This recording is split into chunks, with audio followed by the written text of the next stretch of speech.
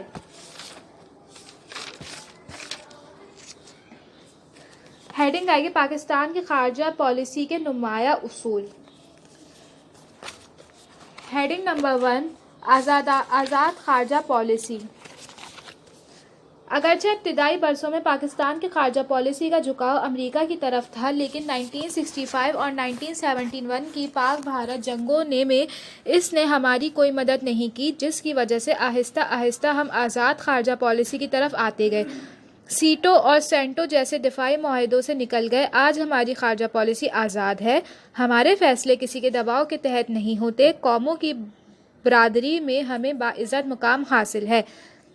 Heading number 2 ناوابستگی کی policy. Pakistan نے 80 کی دہائی میں سینٹو اور سیٹو جیسے دفاعی معاہدوں کی رکنیت چھوڑنے کے بعد ناوابستگی کی پالیسی اپنائی، جس سے مراد یہ ہے کہ کسی بھی بڑی طاقت کے ساتھ خود کو اس طرح وابستہ نہ کیا جائے کہ اس سے کسی دوسرے ممالک کی مخالفت کا پہلو نکلتا ہو۔ یہی وجہ ہے کہ پاکستان نے امریکہ، برطانیہ اور فرانس کے ساتھ ساتھ چین، روس اور جاپان کے ساتھ بھی تعلقات مستحکم کیے ہیں۔ 1979 میں پاکستان ناوابستہ تحریک کا ممبر بن گیا ہے۔ ہیڈنگ نمبر 3 ملکی سالمیت کا تحفظ۔ پاکستان کی خارجہ پالیسی کا ایک بنیادی اصول یہ ہے کہ ملک کی آزادی، سالمیت اور خود مختاری کا تحفظ کیا جائے۔ بھارت نے ایٹمی دھماکے کیا تو ملکی سالمیت کی پیش نظر پاکستان نے بھی جوابی ایٹمی دھماکہ کر دیا۔ بھارتی حملے سے محفوظ رہنے کے لیے پاکستانی حکومت ہر ممکن قدم اٹھا رہی ہے اور دفاعی پہلو سے پوری طرح باخبر ہے۔ ہیڈنگ نمبر 4 اسلامی ممالک سے دوستانہ تعلقات۔ پاکستان اسلامی نظریاتی ملک ہے، اس لیے اس کے تمام اسلامی ممالک کے ساتھ دوستانہ تعلقات قائم ہیں۔ پاکستان اپنے قیام کے بعد انڈونیشیا سے الجزائر تک مسلمانوں کے ہر جنگ آزادی میں بھرپور کردار ادا کرتا رہا ہے۔ عالم اسلام کے اتحاد اور یکجہتی کے لیے اقوام متحدہ اور اسلامی کانفرنس کی تنظیم OIC کے پلیٹ فارم سے کوشاں ہے۔ ہیڈنگ نمبر 5 ہمسایہ ممالک سے اچھے تعلقات۔ پاکستان کی خارجہ پالیسی کا ایک اہم اصول یہ ہے کہ تمام ہمسایہ ممالک سے خصوصی طور پر اچھے تعلقات قائم کیے جائیں۔ اس اصول کے تحت ایران اور چین کے ساتھ ہمارے تعلقات بہت ہی اچھے ہیں۔ پاکستان نے ان دونوں ممالک کے ساتھ سرحدی معاہدے کر کے باہمی دوستی کو فروغ دیا ہے۔ افغانستان کے ساتھ تعلقات میں اتار چڑھاؤ رہا ہے، لیکن اب تعلقات بہتر ہوتے جا رہے ہیں۔ بھارت کے ساتھ مسئلہ کشمیر کی وجہ سے تعلقات ہمیشہ کشیدہ رہے ہیں۔ حال ہی میں دونوں ممالک کے درمیان بہتر تعلقات کے مسئلے میں بات چیت کا ایک سلسلہ شروع ہو گیا ہے۔ ہیڈنگ نمبر 6 تیسری دنیا کے ممالک سے قریبی رابطہ۔ پاکستان ایشیا، افریقہ اور لاطینی امریکہ کے ترقی پذیر ممالک کے ساتھ قریبی روابط کا خواہاں ہے۔ 1959 میں بنڈو ونگ کانفرنس اور بعد ازاں غیر جانبدار ممالک کے اتحاد کے لیے بھی جو کوشش کی گئی، پاکستان ان میں پیش رہا۔ پاکستان نے تیسری دنیا کے 77 ممالک کے گروپ کو منظم کرنے میں بھی بنیادی کردار ادا کیا ہے۔ رکن ممالک نے پاکستان کو گروپ کا چیئرمین منتخب کر کے اس کی کوششوں کو سراہا۔ ہیڈنگ نمبر 7 اقوام متحدہ کے چارٹر پر عمل۔ پاکستان اقوام متحدہ کے چارٹر کا احترام کرتا ہے۔ پاکستان نے ان تمام کوششوں کی حمایت کی ہے جو اس نے اپنے چارٹر کو عملی جامہ پہنانے کے لیے سر انجام دی ہیں۔ ہیڈنگ نمبر 8 حق خودداریت کی حمایت۔ پاکستان محکوم اقوام کی حق خودداریت کی حمایت کرتا ہے اور وہ یہ نہیں چاہتا کہ کوئی ملک کسی دوسرے ملک کا غلام رہے۔ ہیڈنگ نمبر 9 تخفیف اسلحے کی حمایت۔ پاکستان تخفیف اسلحے کے لیے کی جانے والی تمام بین الاقوامی کوششوں کی حمایت کرتا ہے۔ پاکستان دنیا سے ایٹمی جنگ کے خطرات کا سدباب چاہتا ہے اور ایٹمی توانائی کو پرامن مقاصد کے لیے استعمال کرنا چاہتا ہے۔ بھارت کے ایٹمی دھماکے کے جواب میں پاکستان نے 28 مئی 1998 کو ایٹمی دھماکہ کرکے توازن دہشت قائم کر دیا ہے، جس میں جنگ کے امکانات ختم ہو گئے ہیں۔ ہیڈنگ نمبر 10 نسلی امتیاز کی مخالفت۔ پاکستان نسلی امتیاز کی پالیسی کا ہمیشہ مخالف رہا ہے۔ جنوبی افریقہ، نمیبیا اور روڈیشیا جیسے علاقوں میں سفید فاموں کی نسل پرستانہ پالیسی کی پاکستان کی ہر حکومت مخالفت کرتی رہی ہے۔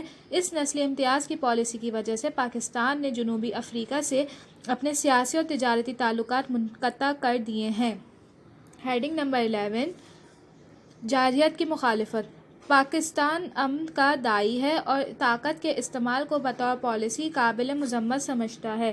پاکستان چاہتا ہے کہ بین الاقوامی تنازعات گفت و شنید، مذاکرات اور ثالثی ذریعے حل کیے جائیں۔ ہیڈنگ نمبر 12 سرمایہ کاری کے لیے پالیسی۔ موجودہ دور معیشت کا دور ہے اور ہر قوم معاشی میدان میں اپنا حق حاصل کرنے کے لیے کوشش کر رہی ہے۔ اس لیے پاکستان کی خارجہ پالیسی کا ایک اہم اصول یہ ہے کہ زیادہ سے زیادہ بیرونی سرمایہ کار پاکستان میں سرمایہ کاری کرے۔ اس ضمن میں حکومت پاکستان نے اپنے سفارت خانوں کو خصوصی ہدایات جاری کر رکھی ہیں۔ اپنی پیداوار کی کھپت اور ضروری اشیاء کی سستے دام و درآمد بھی اس پالیسی کا جزو ہے۔ سوال نمبر 2 مسئلہ کشمیر پر تفصیلی مضمون قلم بند کیجیے۔ جواب۔ ہیڈنگ آئے گی مسئلہ کشمیر۔ ریاست جموں و کشمیر کا شمار ہندوستان کی اہم ترین مسلم ریاستوں میں ہوتا تھا۔ 16 مارچ 1846 کو عہد نامہ امرتسر کی روح سے انگریزوں نے 75 لاکھ روپے کے عوض کشمیر گلاب سنگھ ڈوگرہ کے ہاتھ فروخت کر دیا۔ اسی دن سے کشمیر میں ڈوگرہ راج کا تاریک دور شروع ہوا۔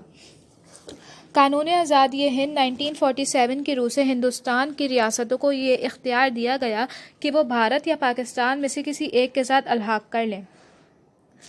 ہیڈنگ آئے گی کشمیر کے پاکستان کے ساتھ الحاق کے اسباب۔ پوائنٹ نمبر 1 1941 کی مردم شماری کے مطابق ریاست کی کل آبادی 40 لاکھ سے زائد تھی۔ اس میں مسلمانوں کی آبادی کا تناسب 80% تھا۔ آزادی کے بعد مسلمان قدرتی طور پر پاکستان میں شامل ہونا چاہتے تھے۔ پوائنٹ نمبر 2 کشمیر کی تقریباً 1000 کلومیٹر سرحد پاکستان کے ساتھ ملتی ہے۔ اس طرح جغرافیائی لحاظ سے بھی کشمیر پاکستان کا حصہ ہے۔ ریاست جموں و کشمیر کا کل رقبہ 84,471 مربع میل ہے۔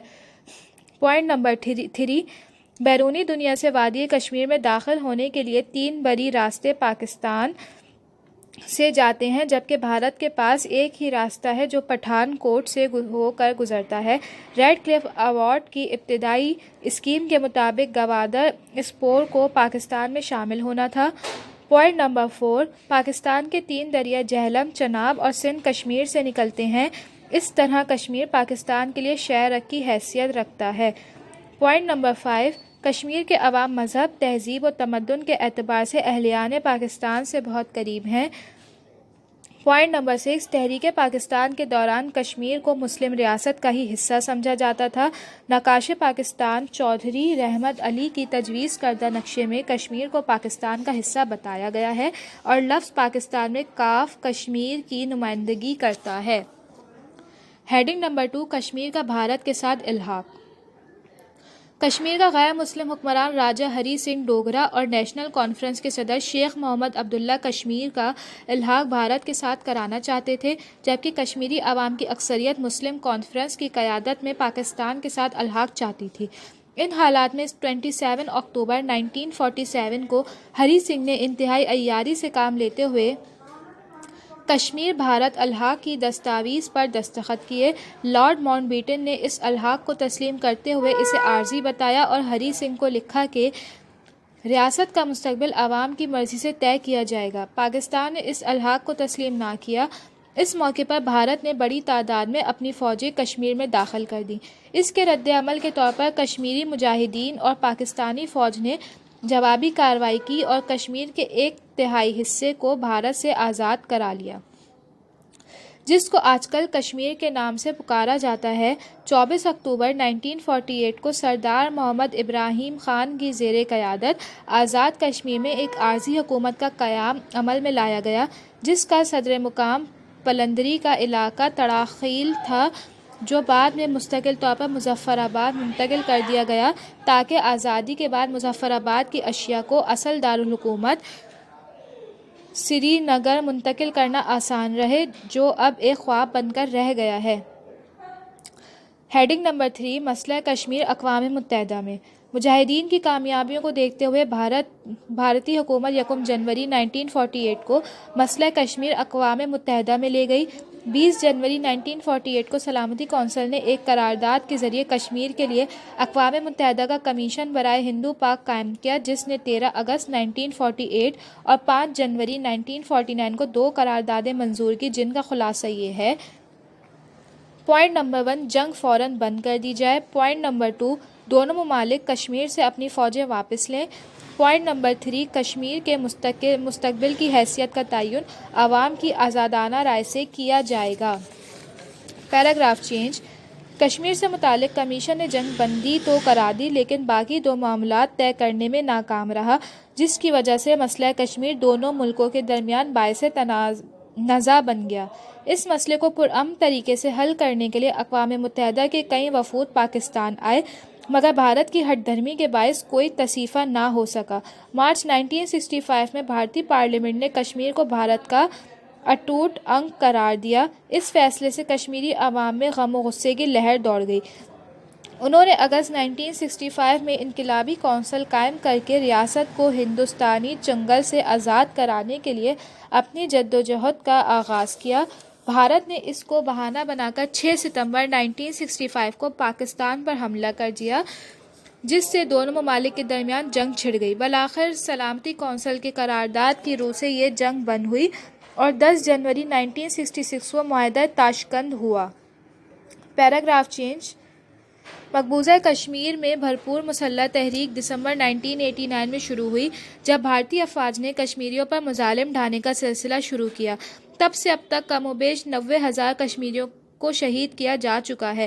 بھارت کو اس حوالے سے دنیا بھر میں شرمندگی کا سامنا ہے۔ کشمیر میں 7 لاکھ سے زائد سیکورٹی اہلکاروں کی تعیناتی اس بات کا ثبوت ہے کہ بھارت کشمیریوں کو دبا کر رکھنا چاہتا ہے۔